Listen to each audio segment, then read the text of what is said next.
Bush has done some terrible things for against gay rights, I should say, and yet there's other issues like armed self-defense, where right now Bush is perceived as being more favorable on that single issue. So you can't just... Now, I would characterize my views as libertarian, even though I'm registered Republican, and that's how I was described in the article. My belief about gay marriage, for example, is that the state has no right to regulate marriage. It has no legitimate interest. And so I don't believe in an amendment prohibiting gay marriage, but I don't believe in a law forbidding it either. I think marriage should be something between the individuals and not have any legal standing at all. So you'll probably find positions within the Pink Pistols. Well, the organization was founded in the year 2000 by Doug Crick. He founded it pretty much in prompting from an article by Jonathan Rausch.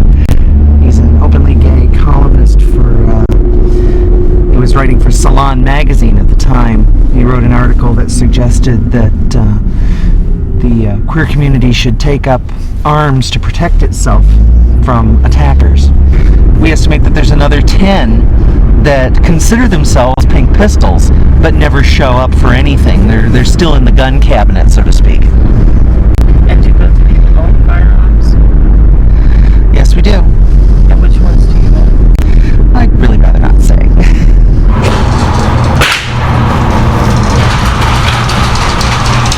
And now you get to see the great divestiture.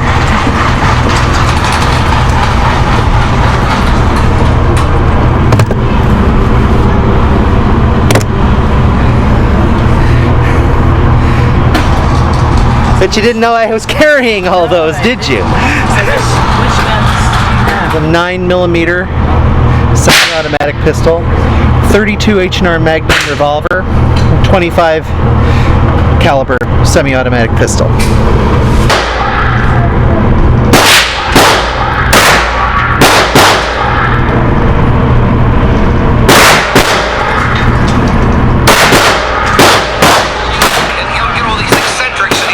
With red suspenders. You gotta hold my pants up.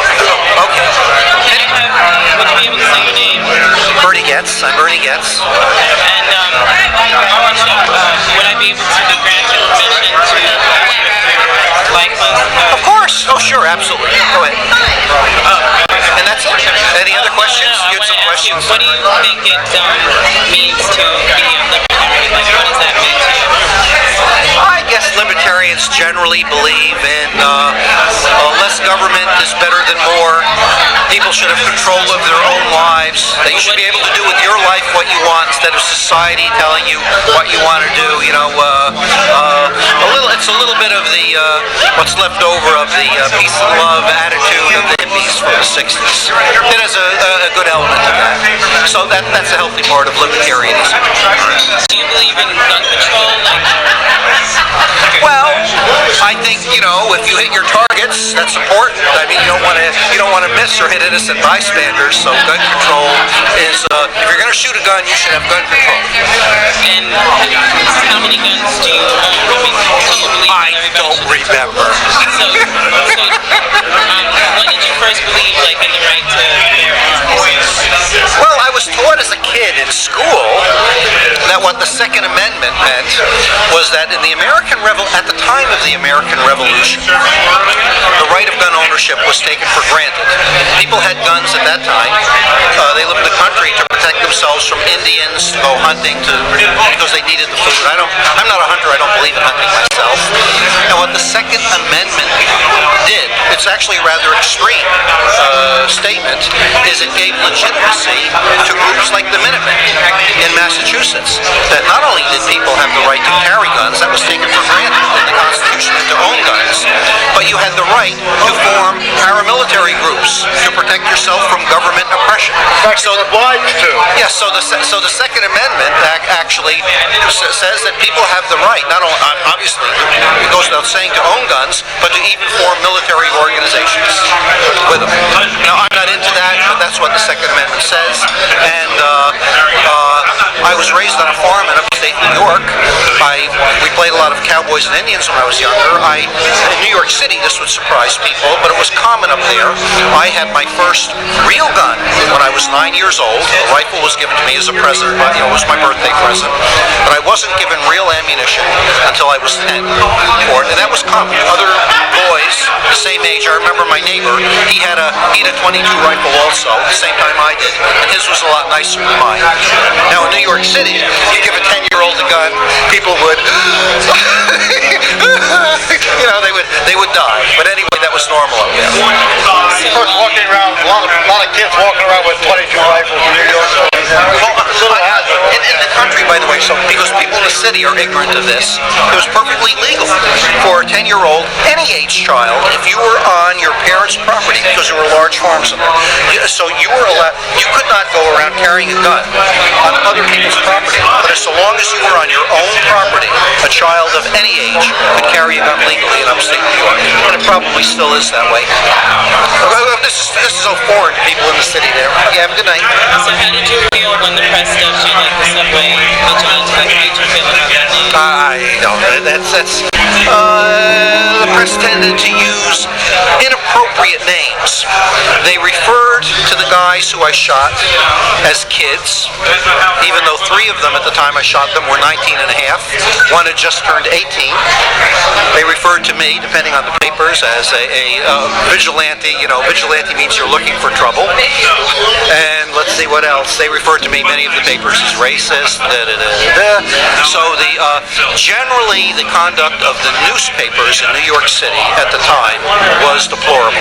The radio coverage was good, was honest. The television coverage was good. The conduct of the Manhattan District Attorney's Office was deplorable, unethical, and criminal. They were deliberately releasing misleading information.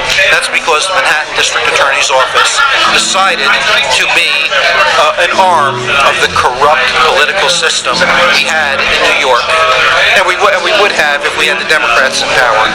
By the way, I feel that both the Republicans and Democrats in New York City they're both garbage, they're both corrupt. And that's from direct knowledge with both of them. Do you remember like the make and model of which gun you used? Sure. Smith & Wesson Airweight 5-shot 38 Special. And do you know like how many rounds you used? I had 5 shots. Did you shoot all 3 of them? No, I shot 4. I shot 4 of them. I had 5 shots, 1 shot missed. Each guy was shot 1 time. And then 1 shot hit the subway wall, broke into 2 pieces. All bullets were accounted for, either on the subway floor or in the bodies of the hoodlums. Okay. Can we wrap this up in about 1 or 2 minutes? Oh, yeah, sure. Okay. Do you believe in God? Do you think David Gilmour is a god? Of Pink Floyd? I don't know. I'm not familiar with David Gilmour is. Do you believe in any of the Greek gods? Any of them? Zeus? Do you believe George Harrison might have been a god? I don't know. God is a I don't know. Maybe God. I believe there's probably more to reality than meets the eye.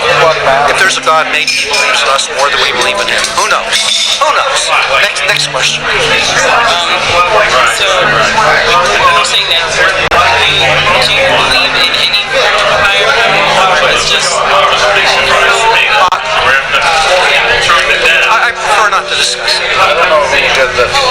Okay. I understand. Okay. So, with you, I know that you started defining some of what you believed was libertarian, like what a libertarian was.